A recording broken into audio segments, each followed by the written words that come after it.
இங்க இந்த சின்ன பொண்ணு பசி தாங்க முடியாம அழுதுகிட்டு உட்காந்துருக்கா. அவளோட அப்பாவுக்கும் பாத்தீங்கன்னா ரொம்பவே உடம்புக்கு முடியாதனால படுக்கையிலேயே இருக்காரு. இத பார்த்த இந்த பொண்ணு அங்க இருக்க ஒரு கடைக்கு போயிட்டு அந்த கடைக்காரரை பார்த்து சொல்றா, எனக்கு ஏதாவது வேலை தாங்க, நான் வேலை பண்றேன், என்னோட அப்பாவுக்கு உடம்பு முடியாம இருக்காரு அப்படின்னு சொல்லி கேக்குறான். அந்த கடைக்காரரும் பாத்தீங்கன்னா அந்த பொண்ணை பார்த்துட்டு சொல்றாரு, நீ சின்ன பொண்ணுமா, வேலையெல்லாம் பார்க்க கூடாது அப்படின்னு சொல்லிட்டு அந்த பொண்ணு கையில கொஞ்சம் பணத்தை கொடுக்குறாரு. இந்த பொண்ணு அந்த கடைக்காரர்கிட்ட என்ன சொல்றான்னா, என்னோட அப்பா யாருக்கிட்டையும் சும்மா பணம் வாங்க கூடாதுன்னு சொல்லி இருக்காரு அப்படின்னு சொல்லிட்டு அந்த பணத்தை வாங்க கூடாது அப்படின்னு சொல்லிட்டு வேற ஒரு கடையை நோக்கி போறான். அப்படி போன இந்த பொண்ணு அந்த கடைக்காரர்கிட்ட போயிட்டு எனக்கு வேலை தாங்க அப்படின்னு சொல்லி கேட்கிறா. அப்ப அந்த கடை ஓனரும், நீ எல்லாம் வேலை பார்க்க கூடாது, இங்க இருந்து போ அப்படின்னு சொல்லி அனுப்பி வைக்கிறாரு. மறுபடியும் இந்த பொண்ணு வேற ஒரு கடையில போயிட்டு வேலை கேட்கிறா. அப்போ அந்த பையனும் பாத்தீங்கன்னா, உனக்கு வேலை தர முடியாது, நீ வீட்டுக்கு போ அப்படின்னு சொல்லி அந்த பையனும் அந்த பொண்ணை அனுப்பி வைக்கிறான். அப்படியே அந்த பொண்ணு ஒரு பைய எடுத்துக்கிட்டு அங்க இருக்க பழைய பிளாஸ்டிக் பொருள் எல்லாம் பொறுக்கி ஒரு பையில போட்டு எடுத்துக்கிட்டு வரா. அப்படி வரும்போது பாத்தீங்கன்னா இந்த பக்கமா பிளாஸ்டிக் பொருள்கள் இருக்கு, அதெல்லாம் பொறுக்கி போடலாம் அப்படின்னு சொல்லிட்டு அந்த இடத்துல பொறுக்கிட்டு இருக்கா. அப்ப அந்த இடத்துல பாத்தீங்கன்னா ஒரு சூட்கேஸ பாக்குறா. அப்படி பார்த்த இந்த பொண்ணு அந்த சூட்கேஸ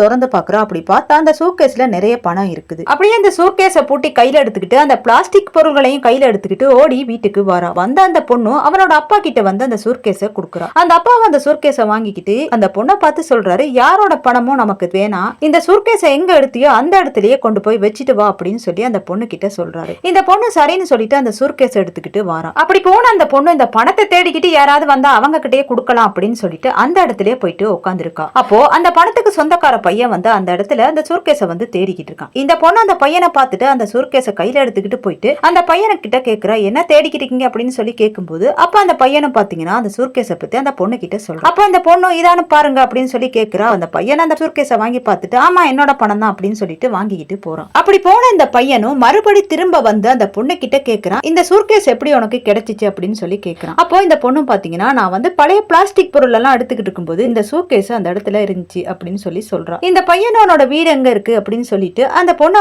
கூட்டிக்கிட்டு அவளோட வீட்டுக்கு வரான். அப்படி வந்தா அவளோட அப்பா உடம்புக்கு முடியாம இருக்கத இந்த பையன் பாக்குறான். அப்படி பார்த்து இந்த பையன் அந்த அப்பா கிட்ட சொல்றான், உங்க பொண்ணு நல்ல பொண்ணுப்பா, நல்லா வளர்த்திருக்கீங்க, என்னோட பணத்தையும் உங்க பொண்ணு தான் எடுத்து கொடுத்தா அப்படின்னு சொல்லிட்டு அந்த அப்பாவுக்கும் பாத்தீங்கன்னா நன்றி சொல்லிட்டு போறான். இந்த அப்பாவும் அந்த பொண்ணை பார்த்து சொல்றாரு, நாம சம்பாதிக்காம யாரோட பணத்துக்கும் ஆசைப்படக்கூடாதுமா அப்படின்னு சொல்லி அவரோட பொண்ணு கிட்ட சொல்றாரு. இந்த வீடியோவை பத்தி நீங்க என்ன நினைக்கிறீங்கன்னு கமெண்ட் பண்ணுங்க. பிடிச்சிருந்தா லைக் பண்ணுங்க.